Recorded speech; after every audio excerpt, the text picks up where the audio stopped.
АБФ ВУ-19. Номер 1 вратарь команды Анна Залетова. Номер 2 Анастасия Кунцевич. Номер 3 капитан команды Елизавета Гиба. Номер 4 Евгений Якусик. Номер 8 Полина Острейко. Номер 9 Яна Домин. Номер 10 Карина Ковалевич. Номер 13 Анастасия Евзрезова. Номер 14 Дарья Маркова. Номер 16 Мария Чимкина.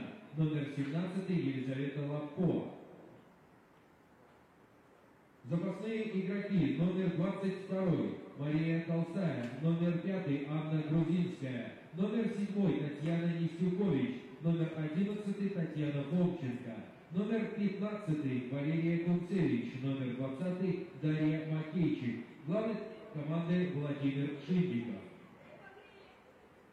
Команда хозяев «Динамо БГУ-ФК». Номер 91 вратарь команды Екатерина Уласевич. Номер 4 Анастасия Шлопакова. Номер 6 Вулания Давда. Номер 7 Текнзана.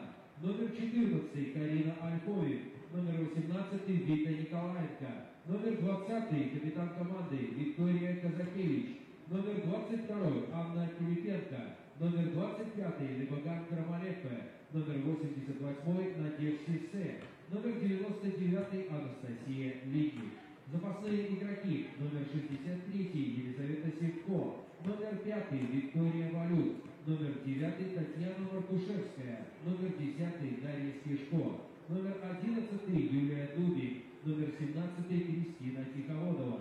Номер 21 Анастасия Попова. Главный тренер команды Юрий Малеев.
Мы рады приветствовать на сегодняшнем матче игроков, судей и представителей команд. Просим всех встать, звучит государственный гимн Республики Беларусь.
Добрый вечер, дорогие любители футбола. Это женский футбол. Это 20-й тур женской лиги, где «Динамо БукФК» принимает АБФФ У-19. Будет интересный поединок, 100%. И давайте наблюдать и получать удовольствие от него.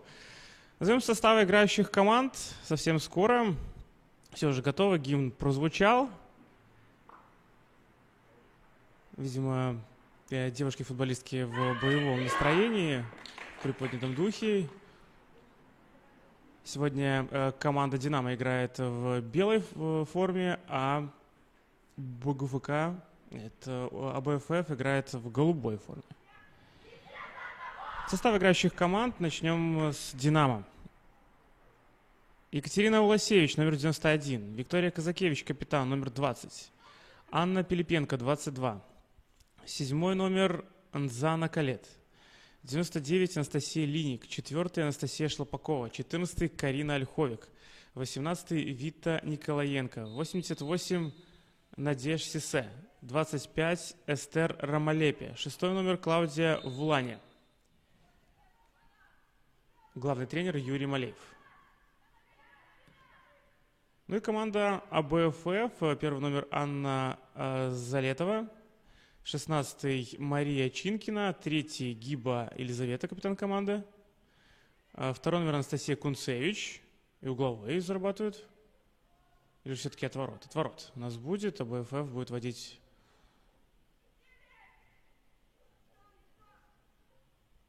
мяч в игру. 13 номер Анастасия Еврезова, Яна Домин, 9, 14 Дарья Маркова, 8 Полина Острейка, 4 Евгений Якусик, 17 Елизавета Лапко и 10 Карина Товаревич. Вот так вот «Динамо БукФК» принимается за свое с самых первых минут, даже с первых секунд, и не дают пока более молодым соперницам вздохнуть. И посмотрите, как неуверенно играют центральные защитницы АБФФ.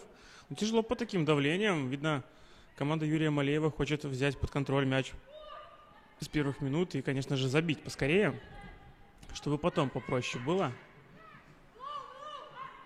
Ну и «Динамо» прошлый тур пропускали, играя против Бобручанки. Не должны были играть, но не играли. Поэтому силенки должны быть у команды Юрия Малеева, если, конечно, не считать время, проведенное в Лиге чемпионов. Ну и здорово. Разворачивается центральный защитник и пасует, правда, не точно.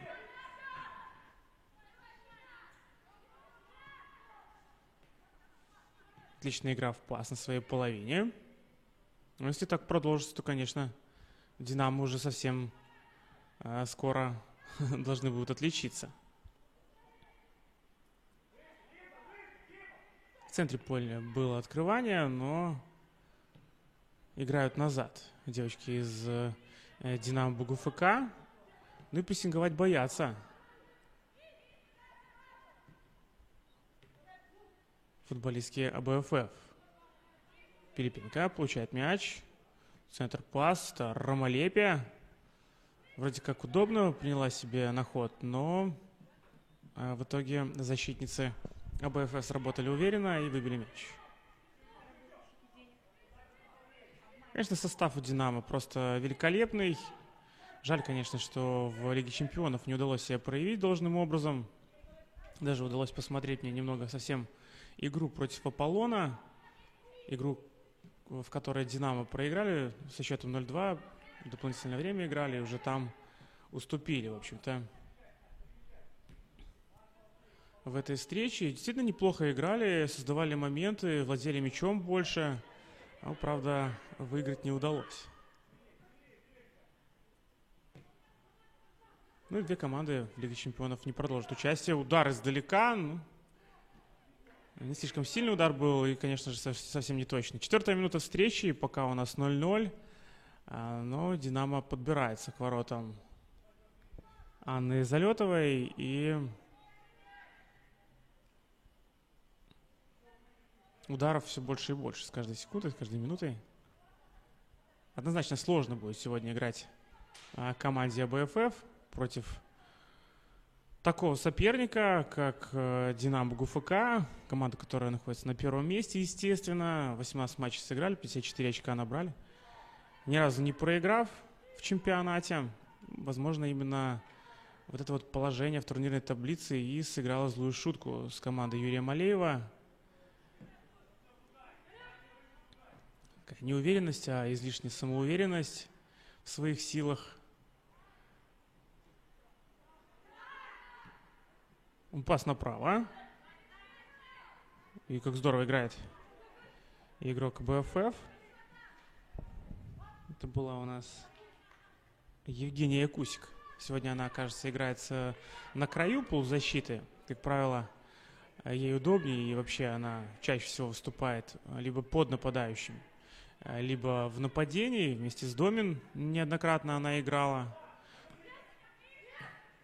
Но сегодня, видимо, ее поставили на край полузащиты, чтобы она оборонялась. Тем более очень неплохое движение она всегда дает. Ну и, конечно же, создать момент может нападающим, пускай это будет на краю.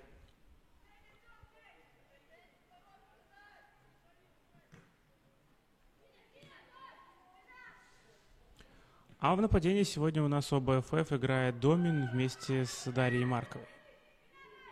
Насколько я понимаю, центр пас и удар по воротам. Это было совсем не опасно. Карина Ольховик наносила удар, хотела сыграть на точность и получилось в руки вратарю.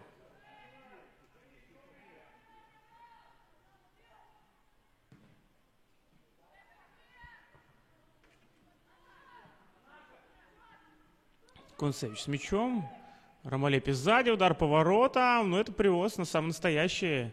Так, нежданно-негаданно давала передачу назад Концевич вратарю, а не Залетовой. Естественно, и Анна тоже непонятно куда бежала. Могла бы открыться куда-нибудь в сторону. А так получилось, что по траектории... хотя нет, все правильно занимала на позицию. Просто это ошибка центральной защитницы Анастасии Кунцевич. Подарила, можно сказать, гол команде «Динамо». И сейчас будет попроще играть коллективу в белой форме. Ну, видимо, не случится сегодня ничего необычного, и «Динамо» выиграет свой очередной поединок.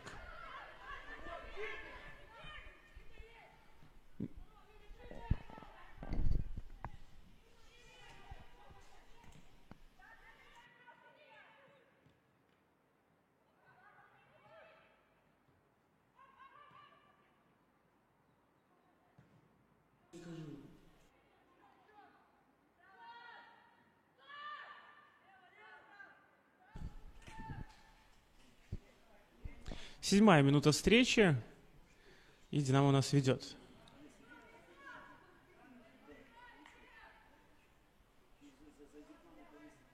Вынос мяча, и снова неуверенность какая-то.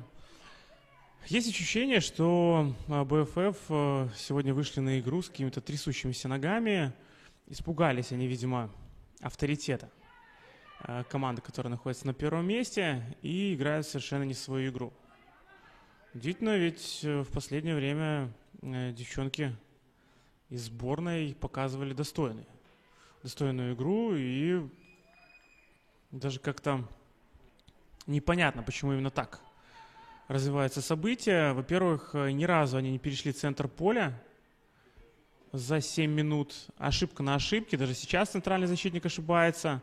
Просто так вот дарит подарочки Динамо Бугуфк. И, естественно, команда Юрия Малеева этим пользуется. Удар еще один. Это Ромалепе.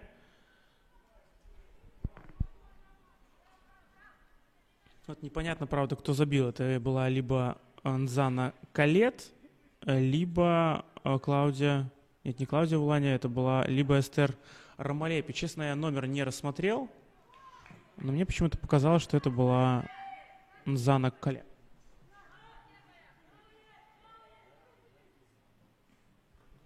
Да, правда, номера не видно было. Во-первых, потому что отсвечивает солнце, светит прямо на спину, на спины девчонок Динамо Бугуфк. Еще одна подача. Ну и я думаю, что если кому-нибудь дать вот так вот издалека сравнить Ромалепе и Кале, то могут возникнуть вопросы у многих. Просто идентичные тела у футболисток, идентичные прически на голове, если не полностью, то практически. И один фланг занимают эти две футболистки. Но если Ромалепе играет чуть пониже, то Кале всегда где-то повыше, впереди. Вообще, что касается Ромалепе, то, конечно, она очень универсальный игрок. Может как в защите сыграть, так и в полузащите. И на фланге они постоянно с Нзаной меняются. Карина Ольховик, пас-центр. Ольховик, кстати, тоже очень универсально. Может сыграть в полузащите, в нападении. В последнее время играет в нападении.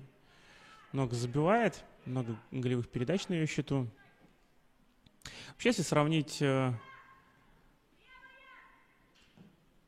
забивных игроков, то, наверное, Динамо не из тех команд, которые имеют в своем активе таких суперстрайкеров, суперзабивных нападающих. У них все понемножку забивают.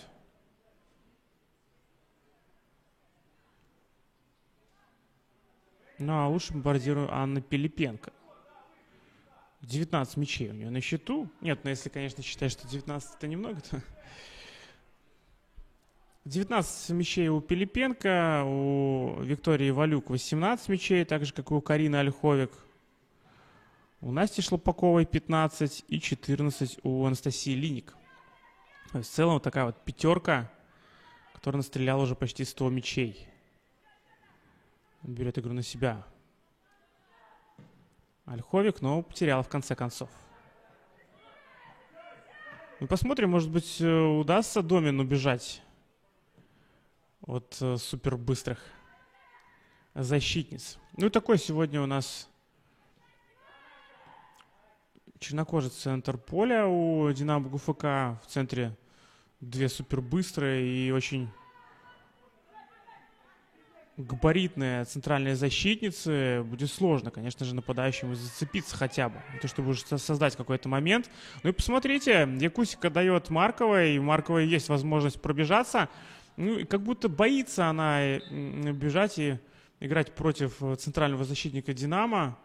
Боится брать игру на себя, обострять.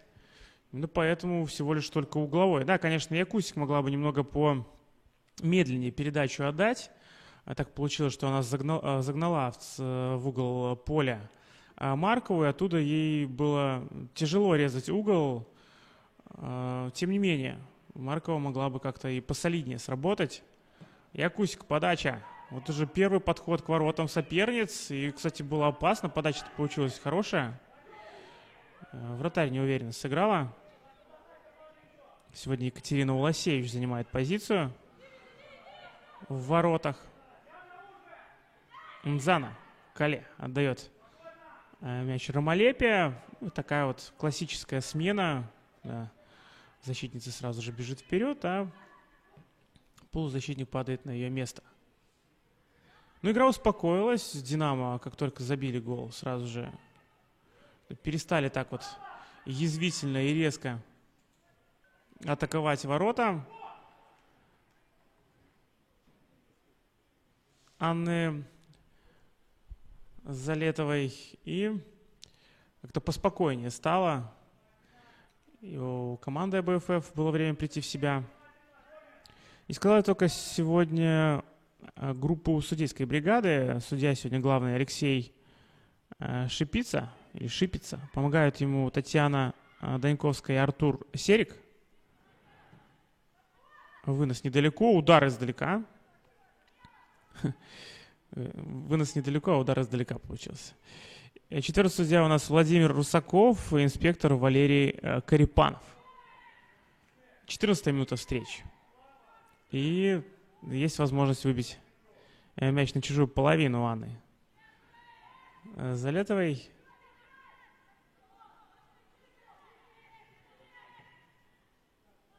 Перевод игры на другую бровку. Это Клаудия Вулания. Также искала она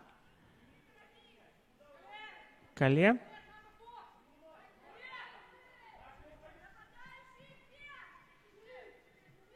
Случайный пропуск получил, и Анна Домин как-то, убирая ногу, даже не пошла в борьбу.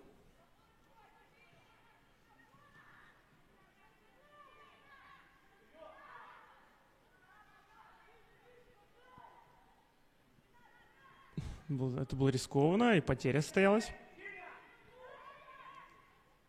Некому подавать. Ну, получилось так вот.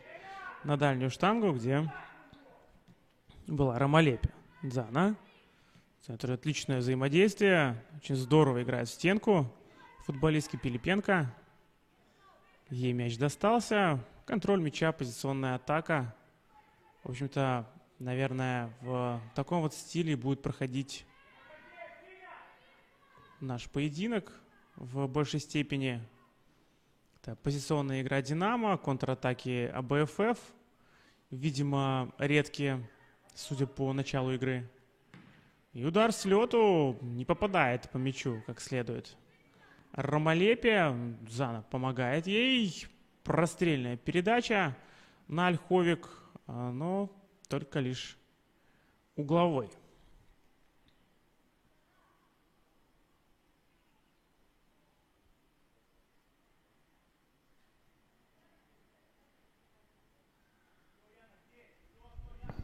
Ну и сказал про то, что Динамо БУКФК не сыграла свой матч 19-го тура с Бобруйчанкой, а вот команда АБФ обыграла Динамо Брест со счетом 6-0. Подбор за БУКФК. В спину прилетела Марковой и улетела снова на корнер. Второй угловой подряд. Таблица наша выглядит таким образом. На первом месте Динамо БУКФК, 54 очка, я уже об этом говорил. Сыграли, правда, на один матч меньше, нежели команда АБФ. А вот АБФ сыграли 19 матчей и набрали 20 очков, 7-е место. До Бобруйчанки 5 очков. При этом Бобруйчанка имеет матч в запасе. Еще один корнер, уже третий подряд. В целом, вот как раз команда АБФ с Бобруйчанкой может сражаться еще за 6-е место, что для дебюта, надо сказать, отличный результат. Ну а затем уже после команды АБФ следует Витебск, и 8-е место, и там уже такая достаточно серьезная пропасть. И удар по воротам, есть еще один гол, это Карина Ольховик. Причем бить было неудобно, так внешней стороной стопы она отправила мяч в правый нижний угол. Шансов спасти сейчас было мало. Еще раз наблюдаем. Серия рикошетов. Кто-то не достал, не накрыли. И Карина бьет в одно касание. По исполнению вопросов нет. Для Карины это 19-й мяч, и она догоняет лучшего бомбардира команды Анну Пилипенко. Неплохо. Так, дышат друг другу в спину. нападающая Динамо ГФК. Хотя, конечно, Пилипенко отнести к нападающим сложно. Практически невозможно. Да, она играет в центре поля. Ближе, конечно же, к атаке. Но в целом, конечно, она точно не нападающая. Посмотрите, как грамотно сейчас Анна Пилипенко разворачивается, как корпусом филигранно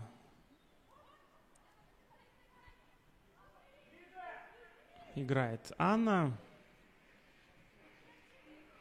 И насколько быстро Динамо переходит из обороны в атаку. Это явно был не удар по воротам, явно это была передача в район Ромалепия. Но Ромалепия с мячом так и не встретилась. А Анна Залетова выбивает снова от ворот. 19-я минута встречи, и, знаете, как-то так нереспектабельно смотрится матч, когда одна команда играет, а вторая наблюдает, отбивается бесконечно много. Вообще очень сложно смотреть поединки, когда они проходят в одну сторону. Ждешь чего-то и от сборной команды АБФФ Ю-19. Хочется, чтобы и девочки встрепенулись, заиграли, конечно, совершенно по-другому. Но, видимо, настрой у Динамо ГФК такой, что шансов у них, конечно, будет мало. Мало даже для того, чтобы сегодня хотя бы разок отличиться. Но надежда умирает последней. Будем надеяться, подача. Это Ольховик на Ромалепе. Или все-таки... Нет, да, это была Ромалепе. Еще одна подача. Центральные защитницы раз за разом снимают вверх. Подбор вновь за Динамо. Это Вита Николаенко была первая на подборе. А теперь уже Клаудия Вулани пасует на Кале. Так понимаю, что именно правильно так произносится ее фамилия. Понятно, что в протоколе пишут с двумя буквами Т, но если с французского, то эти два Т последние не читаются. Еще один удар по воротам. Это уже Анна Пилипенко наносила удар. Она, конечно, здорово подключается из глубины, обостряет. Может издалека пробить. У нее замечательный удар с обеих ног.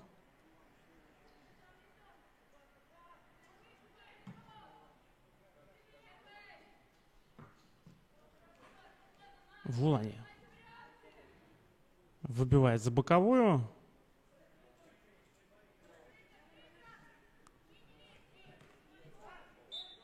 Домин играет рукой. Николаенко пасует на Сисе. Диагональный пас выбивает Кунцевич. Ну и такой вот только один полумомент создали девочки из сборной. Когда Якусик отправляла в забег Маркову. И ничего больше. Это бесславно играют сборницы. Выходили как будто бы проиграть. Технично. Кале играет. Подача. Еще один. Не сильный удар, правда.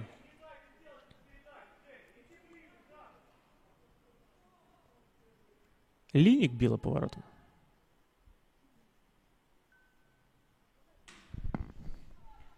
Отворот у нас.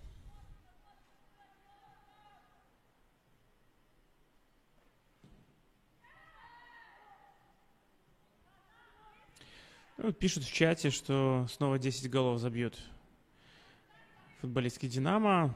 А вот Арчи вообще написал, что 12. Ну, честно говоря, не думаю, что до этого дойдет. Не думаю, что вот именно такой крупный счет будет. Но то, что Динамо победит, это факт.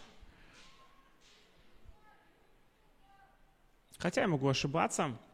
Но, как правило, второй тайм не такой голевой. И команда «Динамо» Юрия Малеева, как правило, также уже немножко сбавляют обороты во второй половине. Во-первых, потому что выходят игроки на замену. Ну, во-вторых, просто потому что нет смысла забивать такое огромное количество мячей. Ромалепе в середину. Дальше Новикова. Пилипенко здорово уходит и с левой ноги бьет, но попадает в защитницу. Удар издалека. Выше ворот.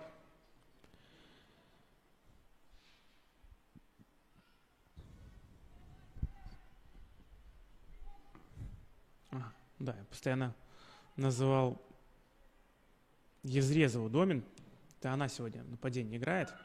Такая вот белокурая девушка на острие атаки. Именно она сегодня впереди. А вот Домин и Якуси как раз по краям располагаются. Две полузащитницы. Посмотрите, какая скорость, как грациозно уходила от преследования Линик, но в конце концов не удалось ей пройти.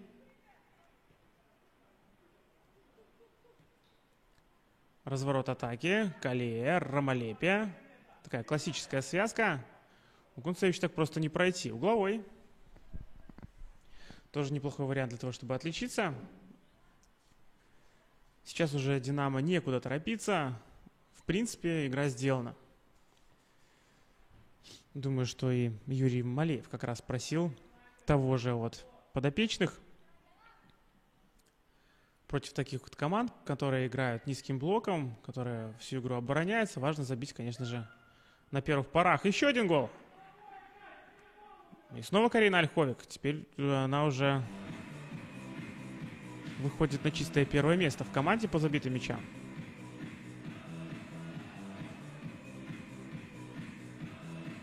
Странно, где же были защитницы. Сразу две. Это Евзрезова и Кунцевич. Кажется, они находились вблизи нападающие. А вот Ольховик взяла и забила, как будто не замечая сопротивления. 3-0 становится счет. И, возможно, люди, которые в чате писали про 10-12 забитых мячей, были в какой-то степени правы. Ну и посмотрите, сразу же, как только начинается с центра поля атака БФФ, понеслись в прессинг футболистские «Динамо». Мало забили, видимо. Середина у нас первого тайма. 3-0 и прессинг от «Динамо» БГУФК. Пилипенко. Хорошая игра в одно касание.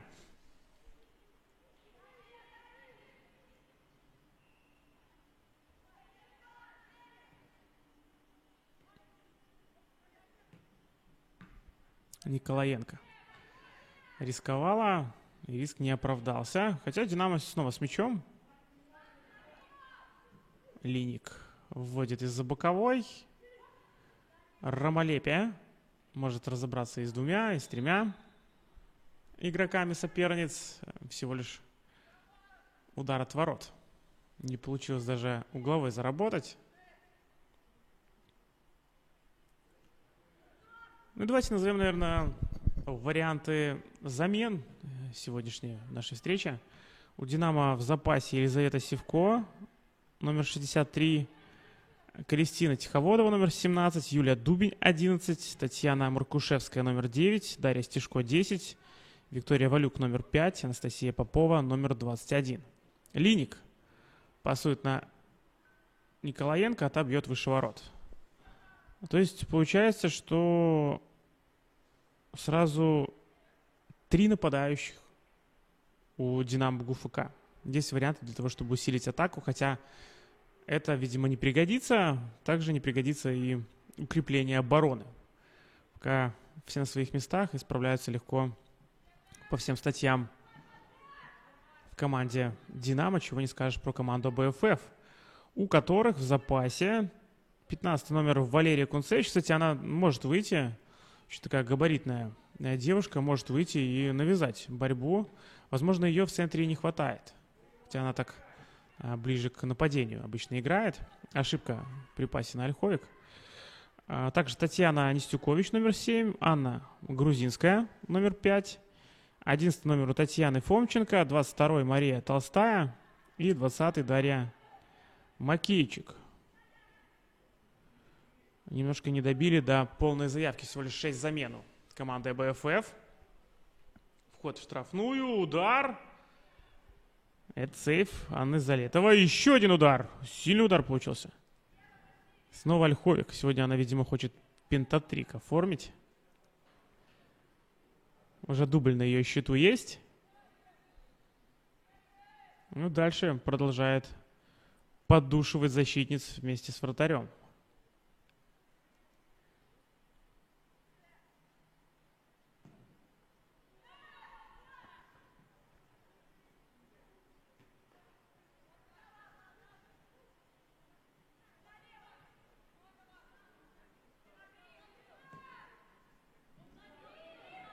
Евзрезова пора бы уже скорость включить, но нет, там с Вланией без шансов бороться на скорости.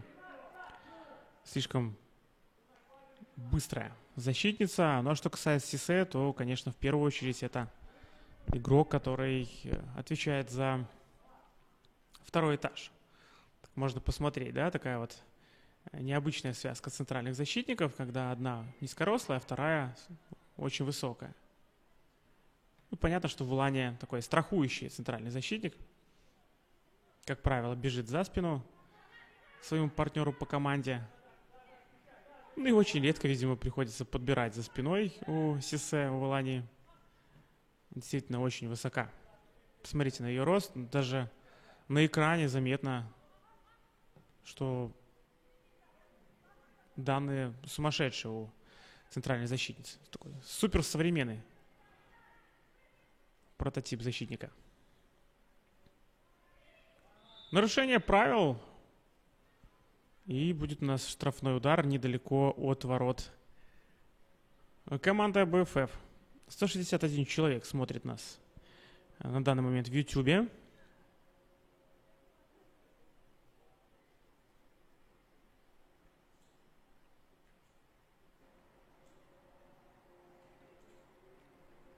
Ага, Сергей Семенов, спасибо большое, что подсказываете. Получается, Николаенко, да? Правильно говорите. Ну, честно говоря, не знал. Спасибо, что подсказали. Действительно, это важно. Вита Николаенко. Вот как раз нас мячом. Нужно будет запомнить. Ромалепия. И напрашивается диагональ. Там как раз сразу 3 игрока Динамо и только один центральный защитник. Ужас. Просто ужас. Насколько все в какой-то степени иногда безалаберно получается. Да, понятно, что команда АБФФ выходила играть против самой сильной команды чемпионата. Можно, как обычно говорят, поставить автобус или какие там еще есть эпитеты и сравнения. Собака в будке, да, тоже в футболе часто говорят. Ну и сыграть очень надежно, очень плотно против Динамо. А вместо этого получается такая вот дырявая оборона, огромное количество дыр в защите. И Динамо, забив 3, конечно, способна забить и 15, учитывая степень сопротивления соперниц. Кунцевич назад. Залетова, ну, снова неуверенность какая-то от вратаря. И Ромалепия практически забивает 4-й гол. Кстати, при этом, видимо, получает травму. Хотя сразу же поднимается на ноги, прихрамывает и идет в район левой бровки.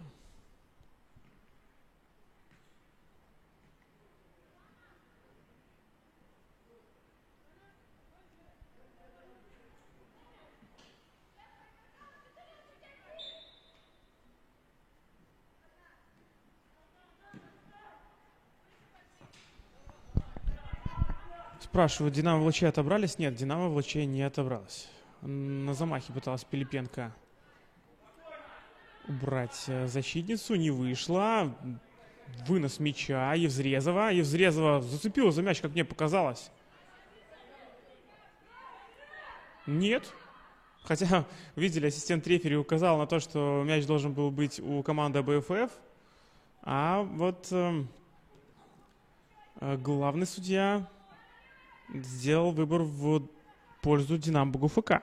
Алексей Шипиц, напомню еще раз, сегодня судит у нас в центре. И еще один удар по воротам. Как я и сказал, Карина Ольховик сегодня нацелилась на пентатрик. Это хет-трик от нее уже. Уже хет-трик на 33-й минуте матча. Здесь, конечно же, отметим передачу. Идеальную передачу на Ольховик. Осталось только ножичку поставить. В общем-то, она так и поступила. Отдала голевую передачу и не кто-нибудь, а Ромалепе, которая оказалась на другой части поля, на правом фланге. Сместилась она, видимо, поменялась с четверочкой «Динамо». 4-й номер у нас у Насти Шлопаковой. И вот Настя пошла на левую бровку, видимо, потому что намного реже через нее играли. Она сейчас будет Скале играть слева, а Ромалепе, может быть, надолго, а может быть, ненадолго ушла играть на правый край. Ну, видите, сразу же создала опасный момент для партнера, и уже сейчас становится 4-0.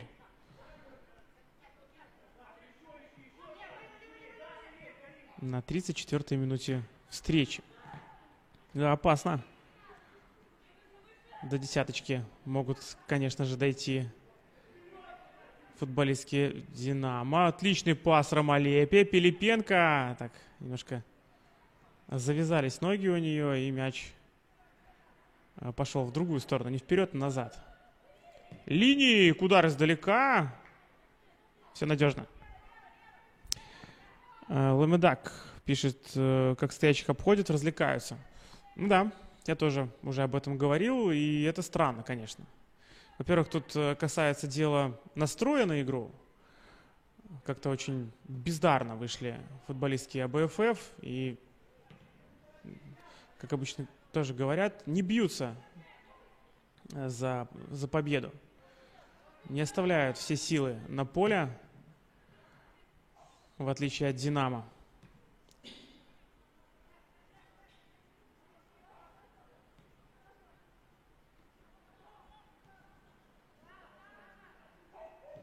Может быть, просто еще пока рановато девочкам, которым еще нет 19 лет, кому-то есть, сражаться вот с такими соперницами, учитывая, что они только первый год играют в высшей лиге. Ну, конечно, еще рано говорить о каком-то вот таком вот, о какой-то возможности побеждать или играть на равных с «Динамо». Тем более у «Динамо» мало вообще, в принципе, соперниц, и даже тот же Минск встречается с проблемами. Пилипенко бьет по воротам, но мяч летит где-то метрах в 2 от штанги. Анна Залетова. И удар от ворот. Очень медленно идет время. Не могу сказать, что матч зрелищный. Да, «Динамо» старается. Но команда АБФФ не создала ни одного момента у ворот Екатерины Лосевич. Сисе. Отлично играет Ромалепе. И, кстати, справа как будто еще и удобнее играть. Линик. Такая рисковая передача на Пилипенко. Она не проходит. Дальше идет борьба.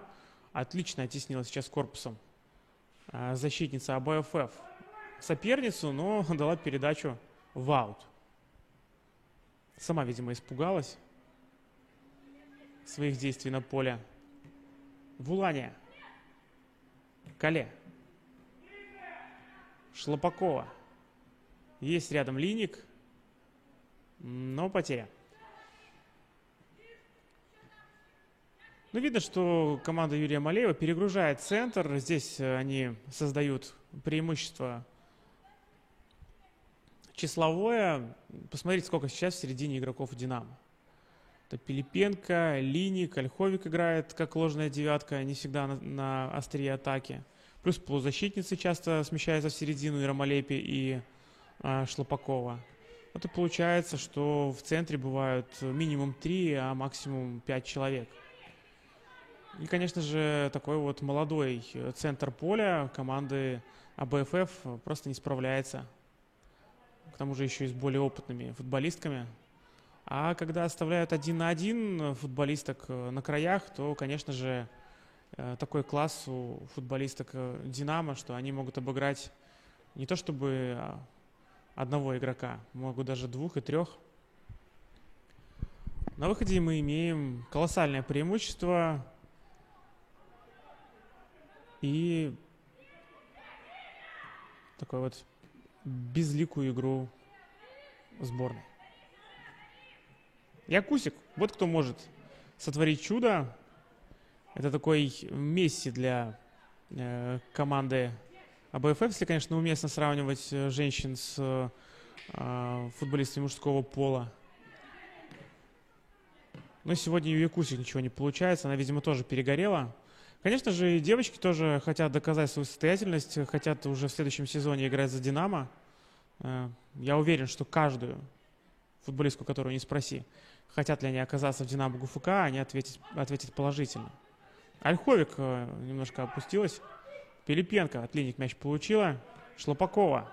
Не можно перевести. Классно, кстати, все сделали. При этом даже мяч не потеряли. Виктория Казакевич успела за мячом. Тут Ромалепия рисуют. Красоту показывают футболистки «Динамо». Могут себе позволить.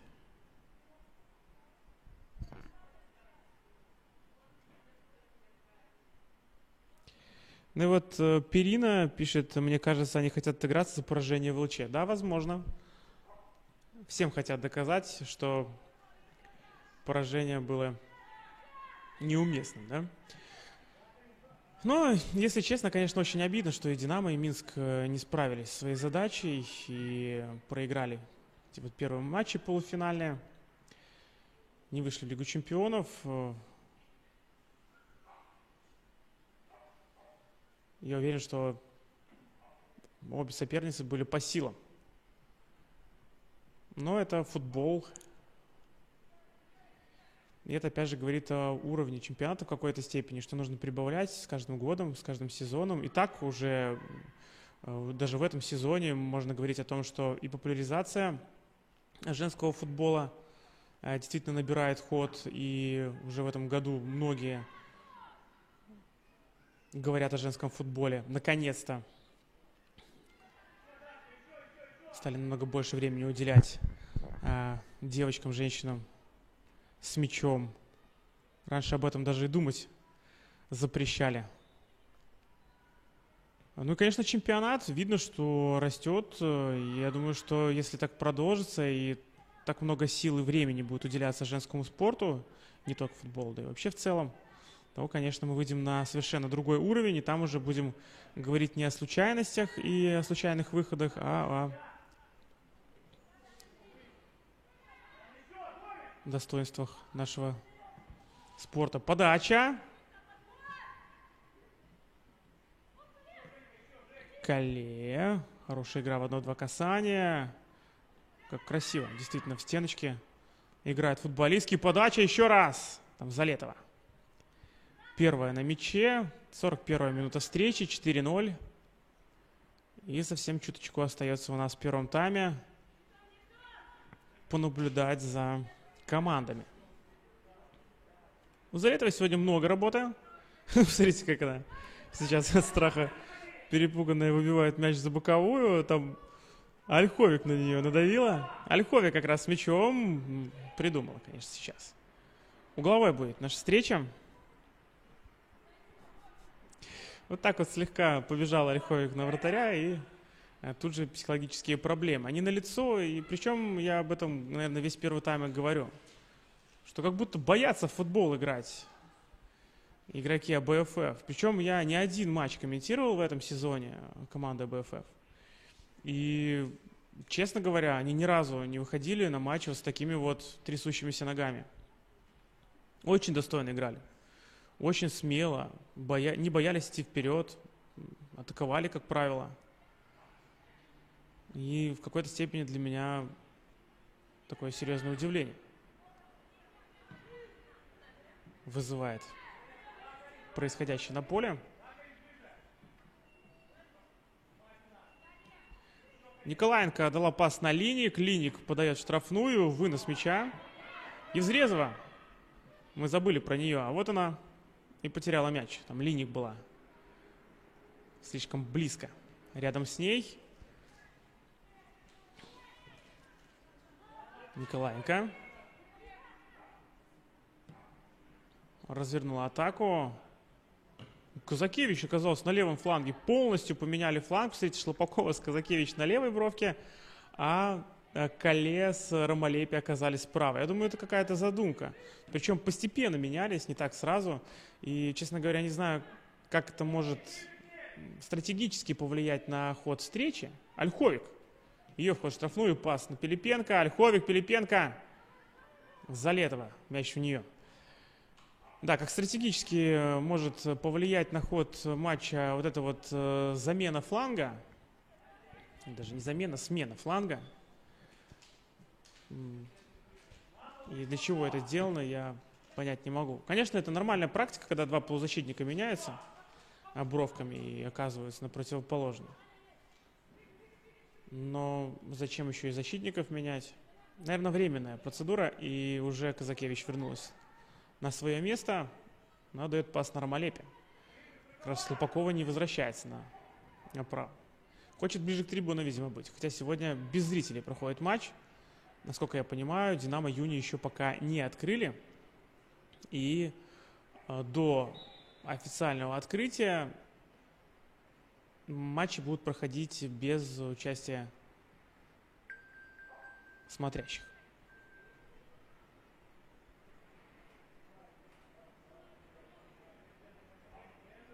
Все, последняя минута скоро стартанет. Последняя минута основного времени первого тайма. Шлопакова показывает нам свою технику. Против нее Якусик была.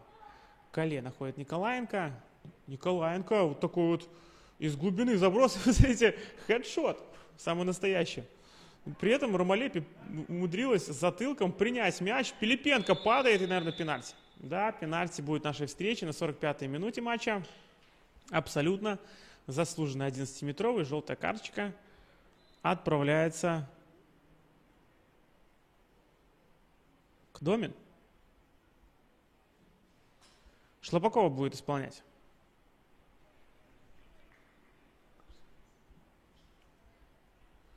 Да, Шлопакова будет бить пенальти. Анастасия под 4 номером. И будет повод нас вспомнить Аргентину вместе с Ямайкой. Удар по воротам. И да, еще становится 5-0. И настоящая боль на стадионе Динамо Юни. Красавица Шлопакова отправляет мяч очень уверенно. Посмотрите, как плотно, низом. Такое практически не берется. Только если угол отгадать. Но Залетова угол не отгадала. Изрезова начнет матч с центра поля. Это такой вот, наверное, единственный вариант потрогать мяч сегодня у форварда АБФФ. Я так понимаю, что совсем скоро, нет, прямо сейчас, прямо под мои слова звучит финальный сигнал об окончании первого тайма. 45 минут позади, еще 15 минут у нас есть для того, чтобы передохнуть вместе с футболистками. И скоро вернемся на стадион Динамо Юни. После первого тайма 5-0. Динамо ГФК громит, крушит команду АБФФ.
Команде «Динамо» БГУФК произведены две замены. Вместо Анастасии Шлопаковой, игравшей под 4-м номером, в игру вступает Виктория Валюк, номер 5.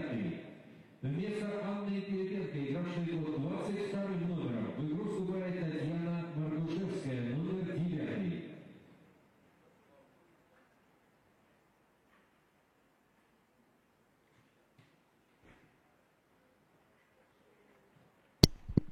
Ну что ж, мы возвращаемся на «Динамо Юни». Матч «Динамо ГФК» играет против АБФФ Ю-19. После первого тайма у нас 5-0 в пользу команды «Динамо». И состоялась первая замена у команды АБФФ. Вместо Евгении Якусик на поле появляется Анна Грузинская. Не знаю, что сказать даже по поводу этой замены. У Якусик ничего не получалось. В общем-то, как и у всей команды, опасный момент у ворот. И Валюк бьет. Она также вышла у нас на замену у команды «Динамо». Чуть позже скажу, вместо кого. Факт остается фактом. Валюк у нас на поле, нападающий под 5-м номером. И, скорее всего, это замена по позиции.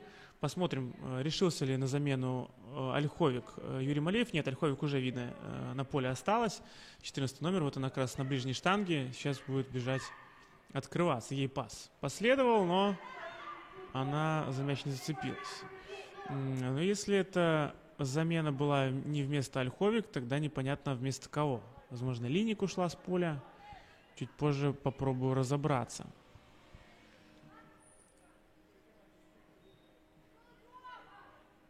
Получается, по одной замене сделали команды.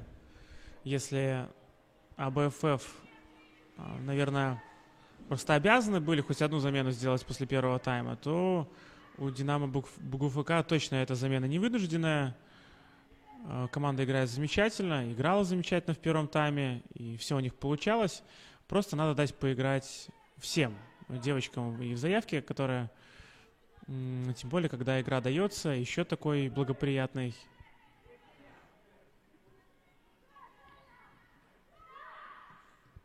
Ага, нет, все-таки...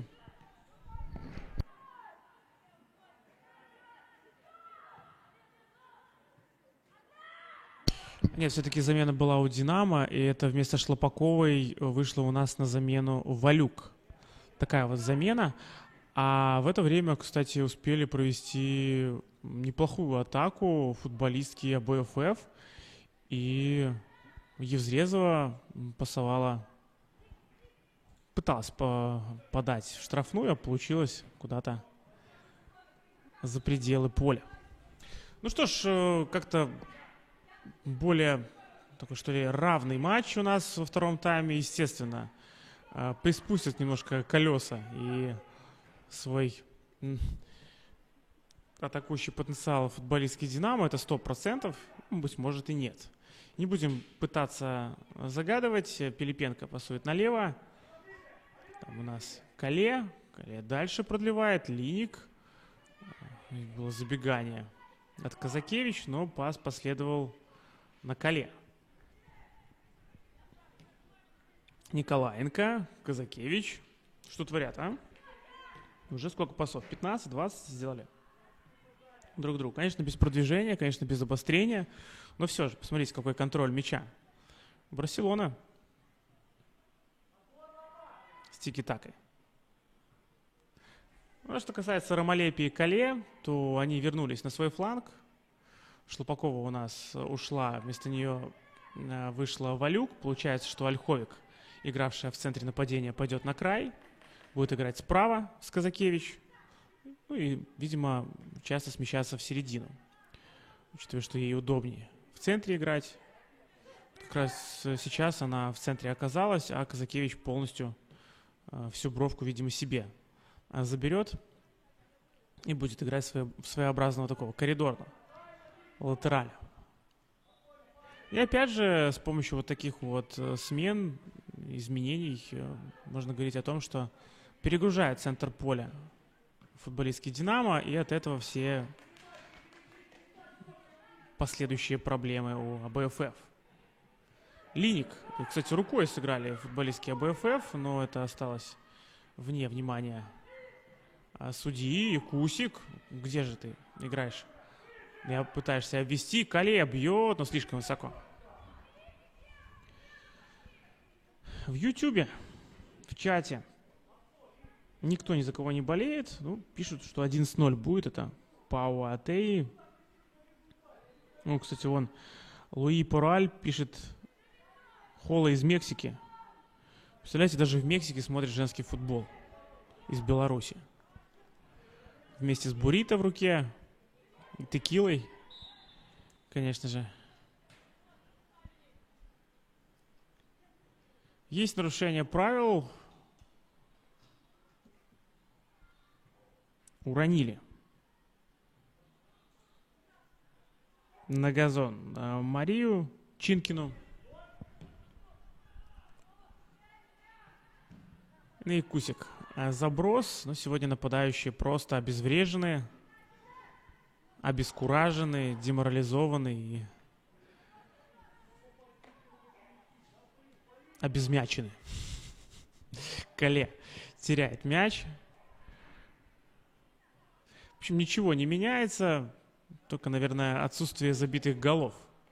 Это по-хорошему, все отличие от первого тайма. Ольховик, я был прав, да, она играет на правой бровке. Валюк заняла ее место. Ну, а Пилипенко, скажем так, в роли второго форварда. Ну, я бы все равно не стал бы ее называть нападающей. Скорее такой десяткой, которая двигается по всему периметру. Вся вот 9 номер стала появляться у нас у «Динамо». Неужели еще одна замена состоялась? Ага, да, все правильно. Татьяна Маркушевская вышла на поле. 9 у нее на спине. Вот кого она заменила, остается загадкой.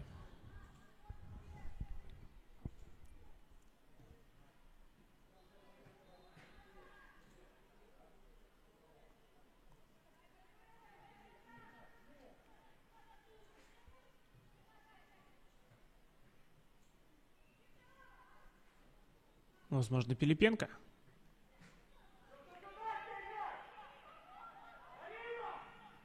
Чуть позже скажу точно. Ну, грамотно сейчас ставит корпус.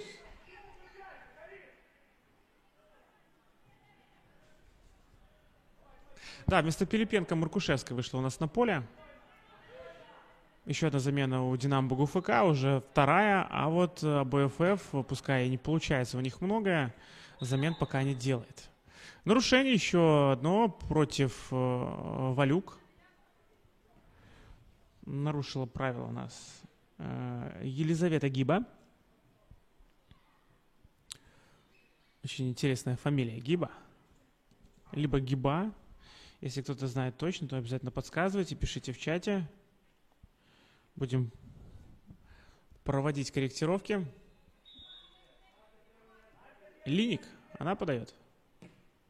Да, подача от линии, удар по воротам, это Валюк. И еще один удар уже Ольховик, и еще разок. Вновь и вновь пробивали футболистки «Динамо» БГУФК. И в конце концов мяч оказался у Анны Залетовой.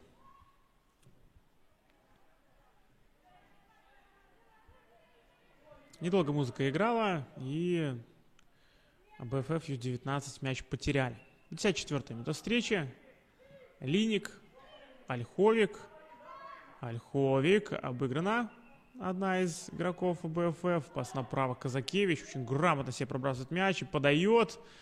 Правда, мяч опускается на сетку за воротами.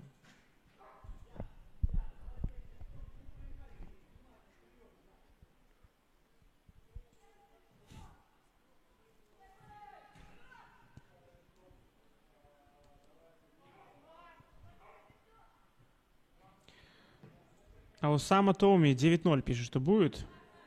Вот, и Алексей Масевич пишет Гиба, спасибо большое, и Залетова. Да, почему говорил Залетова? Потому что в протоколе написано именно Е, а не Ё. Вот представляете, если бы она была Залетова, я бы ее называл Залетова, хотя в протоколе было бы Е. Это было бы, мне кажется, неправильно. Но огромное спасибо, что подсказываете в чате. Анна Залетова, конечно, звучит намного приятнее. Тем более, когда она является вратарем, да? Все залетает сегодня Залетовой. Казакевич борется. Там без шансов. Домин ее встречала. Корпус поставила, но забыла про мяч. Домин назад. Опа, как красиво и аккуратно убрала соперницу игрок. Здорово, сейчас БФФ вышли из-под прессинга. Вот так бы всегда бы играли девочки. Цены бы им не было. Но и Взрезовой попадает по голове. Там явно не было злого умысла. Это чистая случайность. Стечение обстоятельств. Но, видимо, придется помочь. Настя.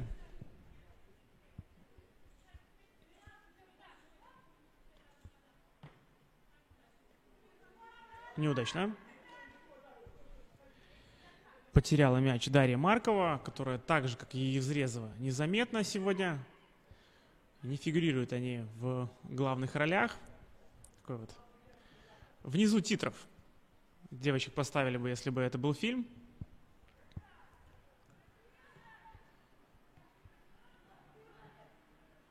Ну а солируют у нас футболистки «Динамо» БГУФК. Отличный пас. Ольховик продолжает нагнетать обстановку. Навалюк пасовала. Линик подбор. Николаенко. Дальше Вулания. И уже Кале встретилась с мячом. Всех задействовали игроков. Футболистки, то есть. И еще один такой тонкий, аккуратный пас на Ольховик. Она, может, даже, если бы захотела, и получила бы мяч. Правда, это была не Ольховик, это у нас Казакевич, которая сегодня капитанствует. Такая блондинка, ярко выраженная. Ну, а этим летом она стала еще белее, учитывая, какие температуры, какие градусы были. Нельсон Тейшейра. 11-0. Вот мне почему-то уже не верится, что 11-0, какое ударище! Это Ромалепия приложилась как следует и почти в девятку попала. Посмотрите еще раз. Да, был бы очень красивый гол, если бы он состоялся. Но штанга в нашем случае спасает ворота. Хотя, конечно, штанга не спасает. Штанга даже не является створом ворот. И Ромалепия уходит с поля. Вместо нее 17-й номер появляется, который на спине у Кристины Тиховодовой.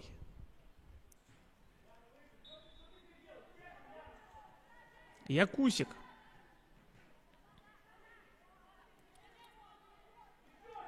Возомнила себя королевой и попыталась пойти во вводку на двух игроков. Естественно, потеряла мяч. Домин. Уже третий игрок на ее пути встречается, и она обыгрывает налево пас. Вот это уже интересно. Диагональ в район Якусик. Ну, там Вулани играет первая. Подбор. Подбор, правда, уже не за БФФ.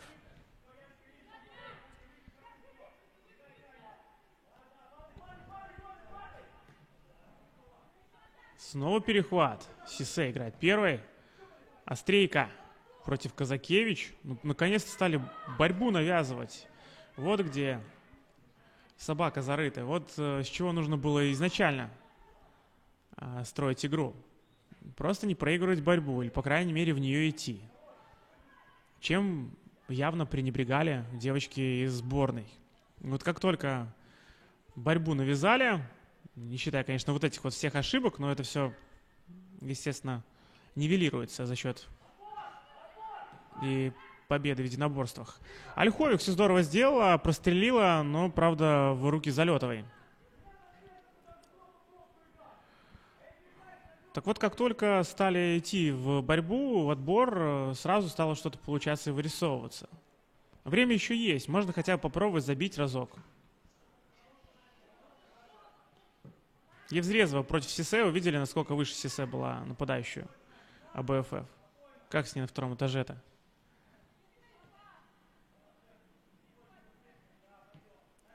Сисе Казакевич в центре есть. Кому отдать?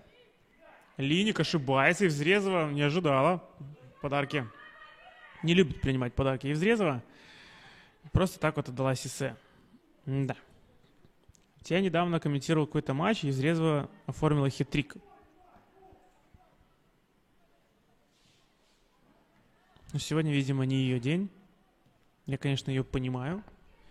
И такое случается. Дни в футболе такие бывают нередкими, когда хочется, чтобы игра не начиналась. А уж если она начинается, то хочется, чтобы она поскорее закончилась. Ольховик, Линик. Линик в центр, Навалюк. Еще разок. И там вновь и вновь проходной двор. Тиховодова, которая получила мяч, первым касанием приняла сильновато. Еще один перехват. Тиховодова. Кале. Николаенко.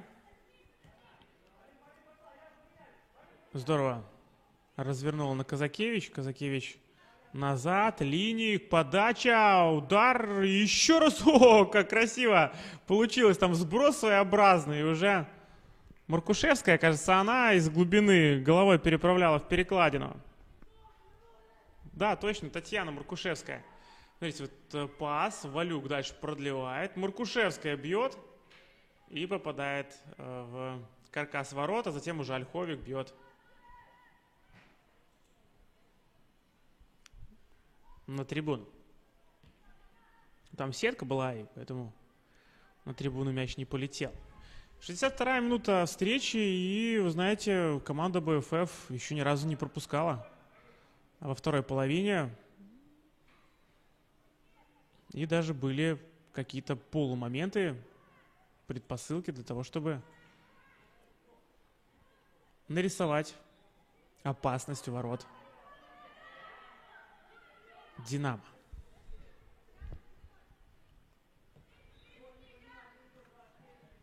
Казакевич. Николаенко. Здорово. Валюк. Не поверила, что ей этот мяч дойдет. Гиба. Мяч в ауте.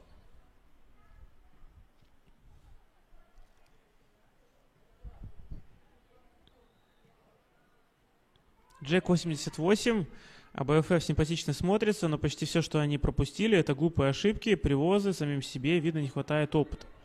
Да, я согласен, но не могу сказать, что все голы, которые они пропустили, были после ошибок. Очень много позволяли они «Динамо» в штрафной площади. Ильнур Абсалямов – это любимый чемпионат букмекеров. «Динамо» должны забивать больше 10. С ее уровнем это печально, в ЛЧ дальше не пройдут. Да, в ЛЧ точно дальше не пройдут. А что касается того, что должны больше забивать, это уже вопрос, конечно же, к футболисткам. В принципе, все в их ногах. Если захотят, то это уже видно даже сейчас, то точно забьют. Но надо дать должное команде БФФ. Они стали играть поплотнее. Они стали играть более надежнее. Да, ошибки есть. И, опять же, было пару обрезок. Но у «Динамо» моментов на порядок меньше, чем в первом тайме. 64-я минута, 5-0. Игра успокоилась. И вот как так можно было вести прямо через середину? Это же первое правило, когда футболисты и футболистки начинают играть в футбол, им первым делом говорят, что нельзя играть через центр поля у своих ворот. А тут даже розыгрыш штрафного. Ольховик. Удар издалека. Попадает она в гибу угловой.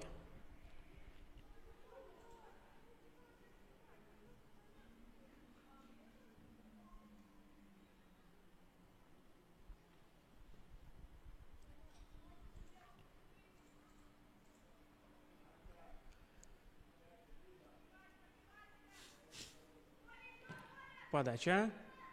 Евзрезова оказалась на острие атаки, только с другой стороны это ее ворота, ворота ее команды.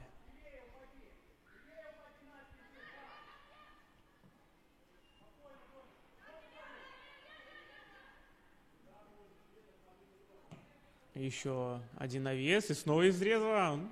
Здесь у нее все хорошо получается. Уводить угрозу от ворот. 2 раза она не дала подать. Еще разок, может быть, получится. Да, и здесь она первая на мяче. Но углового не будет.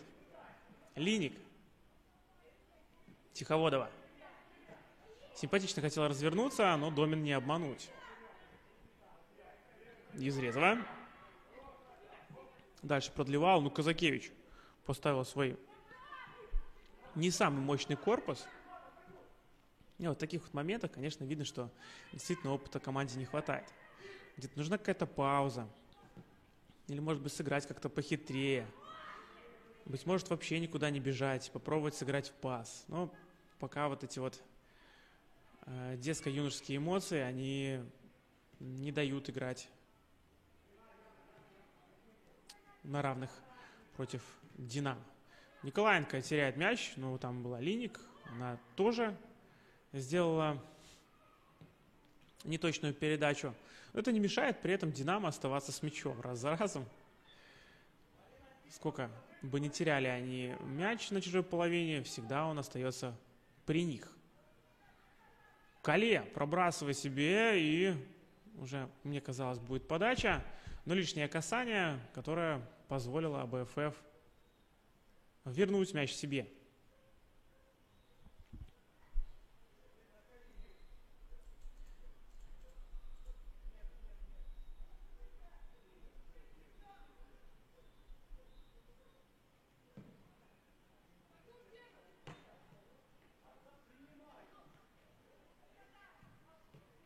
Кале, Казакевич, Сисе. И Взрезова все правильно делала, она перекрывала второго центрального защитника, но это не помешало Сисе найти все равно в Улане. Отличная комбинация, падает Евзрезова, Сисе ее в спину подтолкнула, сорвала атаку. Не знаю, был ли у этой атаки потенциал. Возможно, и был бы в случае точного паса, например, на Домин и уже последующего открывания. Но этого мы уже не узнаем. Ну а защитница сыграла выше всяких похвал, оперативно. Сотворила мелкий фол, и вот Динамо уже спустя пару секунд с мячом двигается в сторону ворот Залетовой. Нельсон Тейшера пишет что-то по-испански. К сожалению, испанского я не знаю. Ольховик.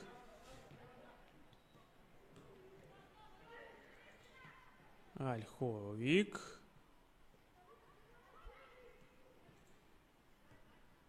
Ошибка Маркушевской. Подбор. Это Тиховодова была. В Улане. Это не в Улане, это Кале отдает пас на Сисе. А вот теперь уже Казакевич, Линик. И есть по центру возможность провести атаку. Ольховик бьет и не попадает, но при этом, мне кажется, что попала она в офсайд. Прямо перед этим. А быть может и нет. Да, не ошибся я. Это было, конечно, понятно по ее поведению. То есть она как-то приостановилась, пусть и пробила поворотом, но делала это не так, как обычно. Сходу, с лету. Казакевич пасует. В Улане.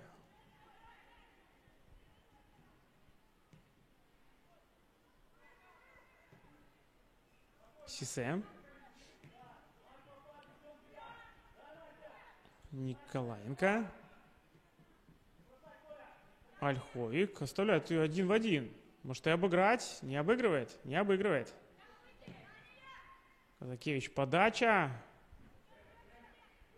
Добирается до мяча Кале. Подача. Ну и дальнюю штангу никто не закрывал. Кроме Домин. Она из другого теста, из другой команды. Прессинг от Динамо работает практически. Уже сейчас можно констатировать, что сработали. Дальний удар слишком высоко. Это в Улане захотела проверить. свой удар. Ваня Иванов. Динамо Минск победить. Это даже непонятно, указание или все-таки ошибка, мягкого знака там не было. Ну и Павел Недвед пишет ему, что шарит Ваня. Да, видимо, шарит. 7-й номер выходит у нас у команды АБФФ. Это Татьяна Нестюкович, а меняет она Яну Домин. Кстати, при всем при этом, на мой взгляд, Яна была во втором тайме точно лучшей в составе команды АБФФ. Я в этом убежден. Якусик незаметно. Евзрезова тоже мяч практически не получает, только когда дело касается того, чтобы выбить мяч из штрафной. Вот Якусик падает. Вот и на выходе мы получаем, что Домин была самая активная. Она хотя бы пыталась там обыгрывать пореже, чем партнеры по команде теряла мяч. Я бы ее выделил. Ну, а вот так вот меняют как раз ее. Посмотрим, может быть, у Нестюковой что-то получится. По крайней мере, первое ее касание было успешным. Она мяч сохранила, не потеряла. Прическа у нее, как у Евзрезовой. Таких две белые, короткостриженные. Маркова. Ошибается при передаче. Ну, как здорово играет Кале.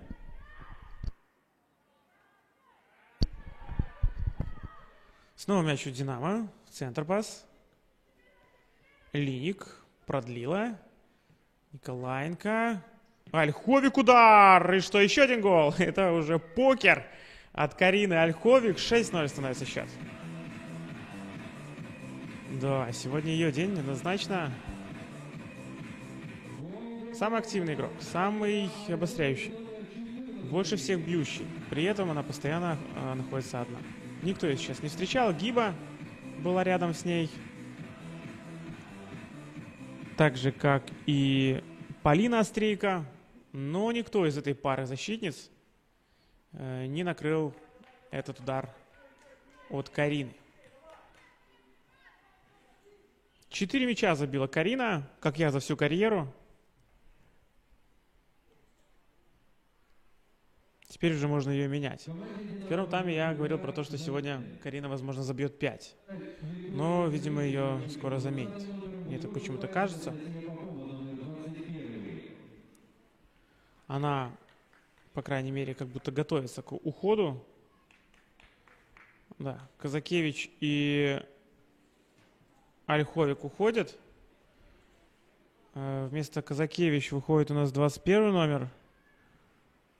Анастасия Попова. А вместо Карины Ольховик появляется Дарья Стешко.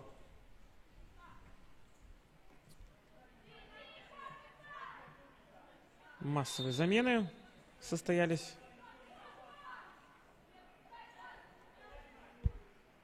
За кого я играл? Я обычно отвечаю, за кого я только не играл. За МТЗ Репо, за Белшину, за Гранит, за Березу, за Локомотив Минск. МТЗ Репо, потом Партизан. Поиграл, поездил. А заканчивал карьеру в Кумкачах. Направо пас. Назад передача. Подача Линик. Кстати, после Казакевич как раз Линик с мячом, с капитанской повязкой оказалась. И удар от Маркушевской. Слишком высоко полетел мяч. Залетова. Самый частый кадр — это вот когда Залетова либо от ворот выбивает мяч, либо когда разыгрывает с центра поля футболистки АБФФ. Вулания налево. Кале. Тиховодова. Чем мне нравится команда «Динамо», то, что они пытаются играть как команда. Всех задействуют, постоянно пасуются между собой, держат мяч. Конечно, жаль, что «Динамо» с таким вот составом и с такой игрой не смогли пробиться в ЛЧ. Якусик вспомнил, что у него есть скорость. Евзрезова. Такой неудачный прием. Странно, конечно, что Евзрезову не пытаются заменить. Так много сегодня она ошибается, так мало цепляется. В общем, делает все не так, как должна делать нападающая. Валюк пасует назад, на Попову. И опять же все делают как нужно. Как-то явно требует тренер команды «Динамо». Пару пасов между собой и разворот атаки на другой фланг. Перехват. Валюк. Валюк решила обыграть.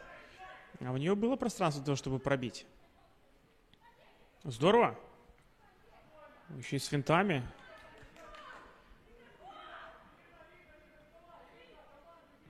Татьяна Нестюкович творит чудеса на своей половине, потому что не позволяют на чужой. 76-я минута. Мы уже медленно и аккуратно продвигаемся к окончанию матча. Назад Сисе в одно. Николаенко пыталась на Попову. Нестюкович. Нестюкович, кстати, вышла тоже очень здорово. Мне вот нравится, как она играет. Во-первых, у нее многое получается. Сразу с первого же касания. Вот недаром же говорят, когда выходишь на футбольное поле, главное, чтобы первое касание было положительным. А после этого все уже немножко расслабляешься и начинаешь двигаться только лишь в положительном ключе. Главное, чтобы потом снова не ошибиться пару раз подряд. Серия ошибок может опять тебя вернуть на негативную дорожку. Но при этом, конечно, Нестюкович вышла, у нее первое касание было удачно, и после этого лишь она выделяется на футбольном поле у команды АБФ.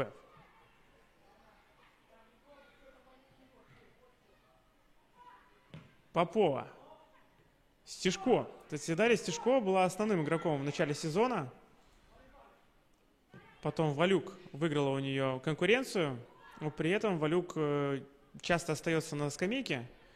А в качестве нападающего Юрий Малеев использует как раз Карину Ольховик. Но я бы не назвал Ольховик такой вот ярко выраженной центральной нападающей. Она все-таки любит играть из глубины. И играть в роли десятки тоже. Либо на краю. Начинала как раз Ольховик в полузащите. Либо слева, либо справа. Ну, учитывая, сколько она забивает в этом сезоне, конечно, не грех ее и поставить в нападение.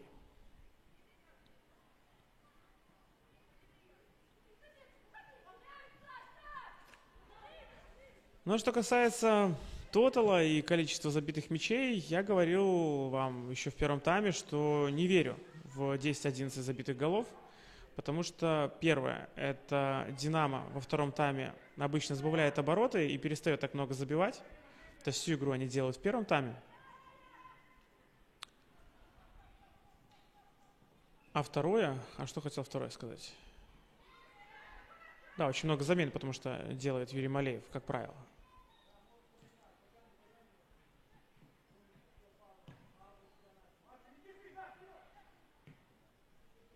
Ну, а второе АБФ, на самом деле, прибавили. Стали играть действительно понадежнее.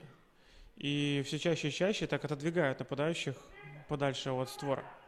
Стешко грамотно корпусом играет, обыгрывает уже 3 футболисток. Николаенко, можно издали приложиться. И есть у нас выстрел, но выстрел идет в метрах в 9 от створа.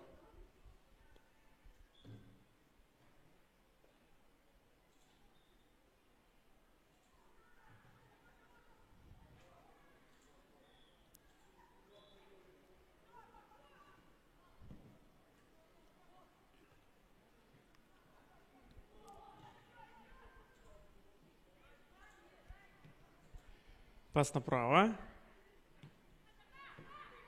Ошибка.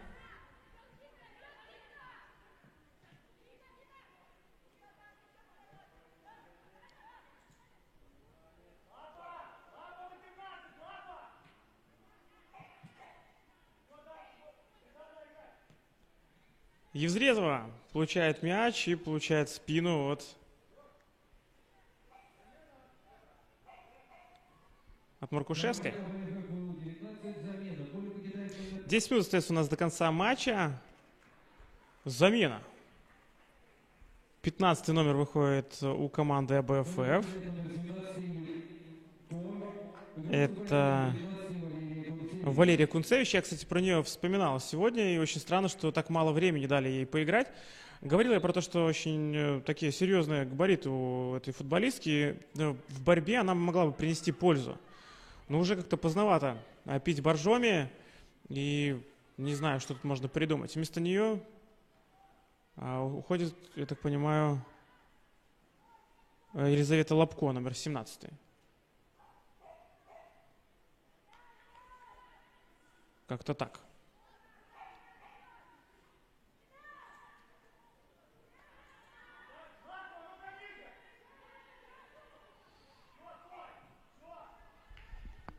Да, 81-я минута встречи. Перехват.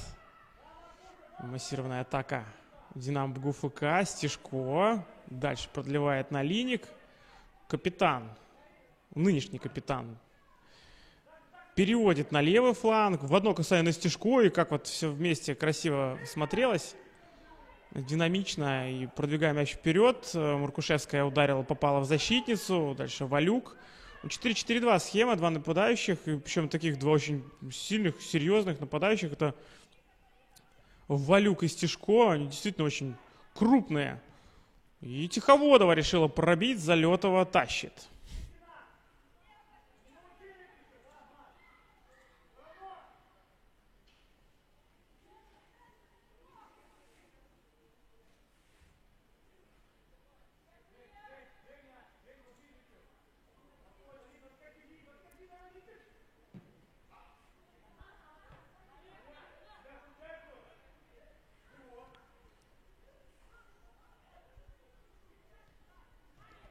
Пас центр, Николаенко. Кале.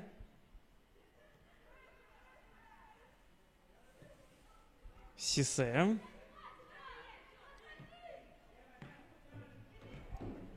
Ну и в центр пас на Линик.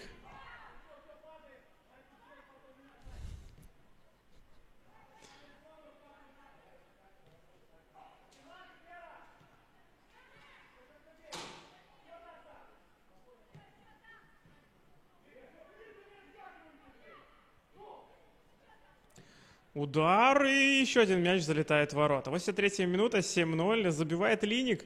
Ну, она, кстати, заслужила этот гол, много сегодня она поработала, старалась. Мало, конечно, била по воротам. Посмотрите, как здорово она сейчас уходит. От борьбы бьет и в самый угол попадает.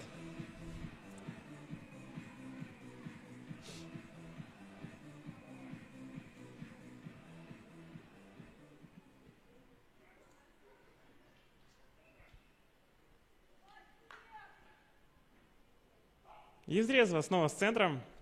И такое ощущение, что некому было поменять Евзрезову. Действительно, сегодня не очень удачная игра у нападающей. Например, можно было и Кусик поставить в центр нападения, а Евзрезову поменять на полузащитницу. И такую сделать рокировку своеобразную. Ну, почему-то этого не произошло. Налево пас.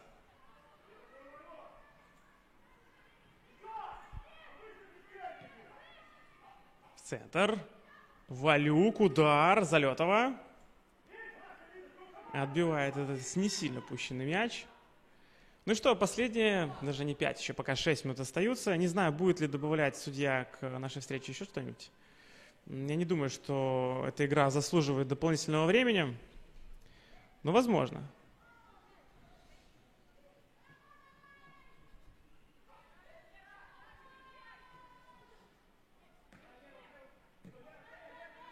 Назад пас.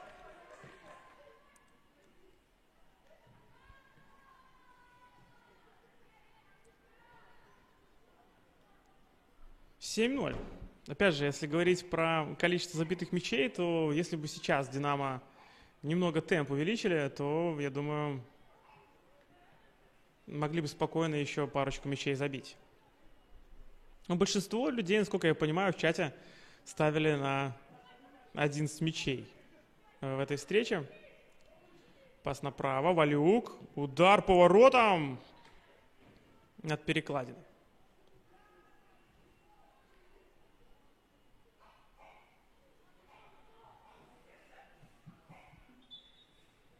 Замена команде АБФ-19. Поле покидает Анастасия Терезова, номер 13.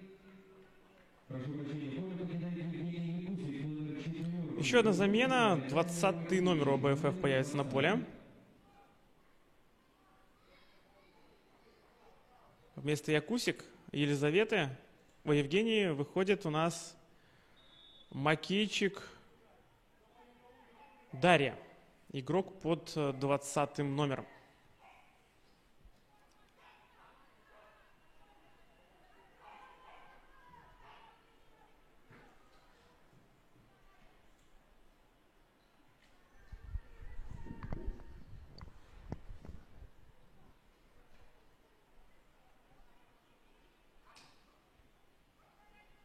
Все, двигаемся к последним минутам.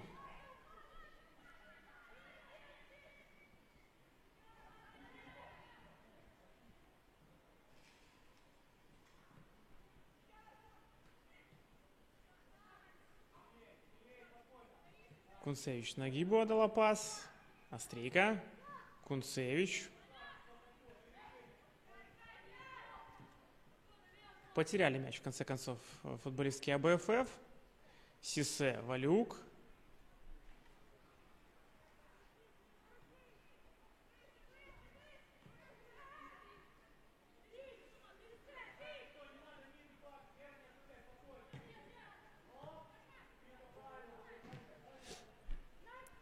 Валюк.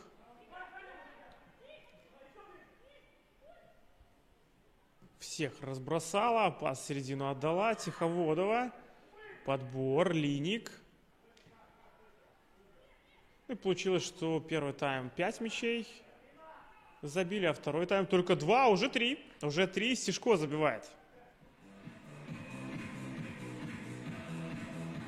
Такой чистый гол форварда в одно касание головой.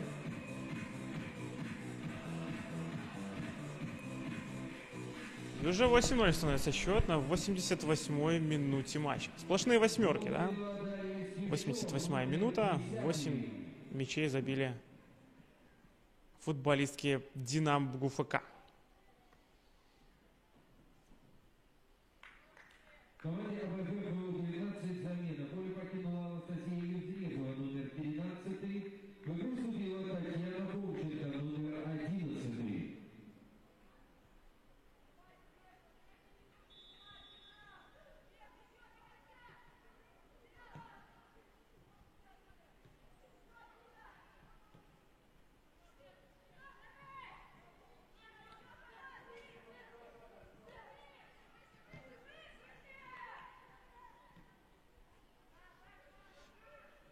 Вулания.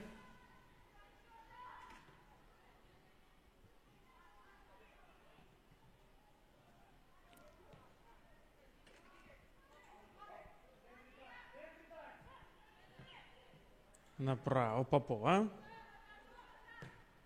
Центр Николаенко.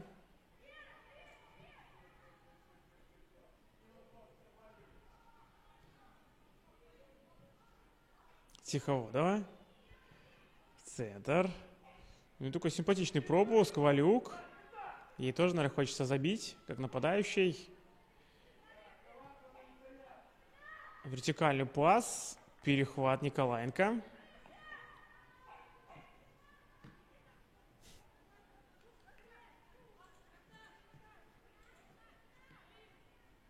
Николаенко.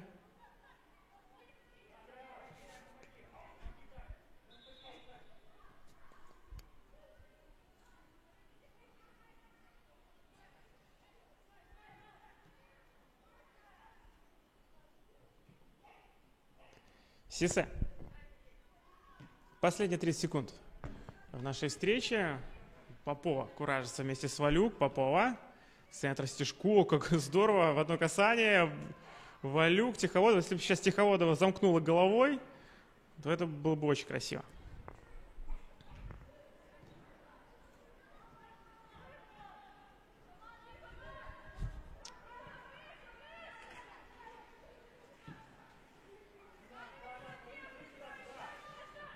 Все, последние секунды. Установленном времени матча добавлено минимум 2 минуты.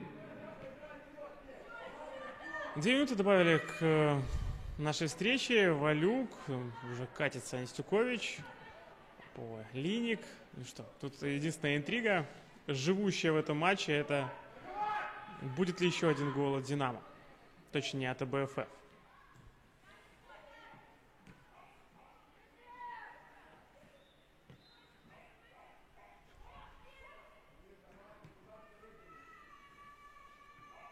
Уходит мяч за боковую.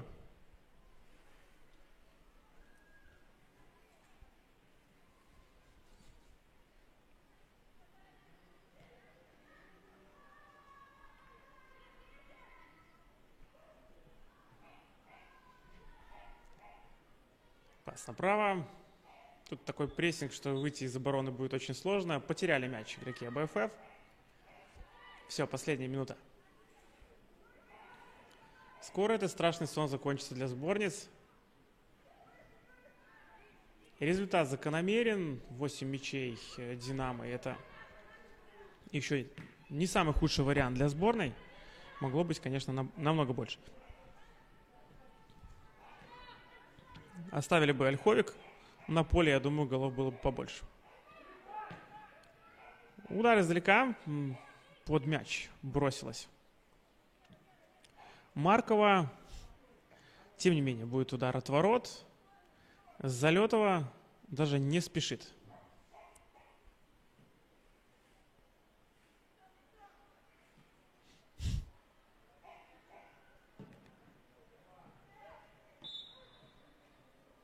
Нарушение правил. И прямо сейчас прозвучит свисток об окончании матча.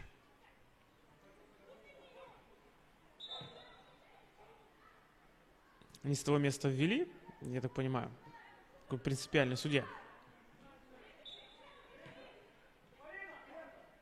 Валюк. Линик. Все. Есть у нас конец поединка. 90 минут позади. И 8-0 команда «Динамо» побеждает команду АБФ Ю-19 на стадионе «Динамо Юни». С вами был комментатор Горнак Михаил. И обязательно с вами встретимся еще не раз на женском футболе. Следите. И всем пока.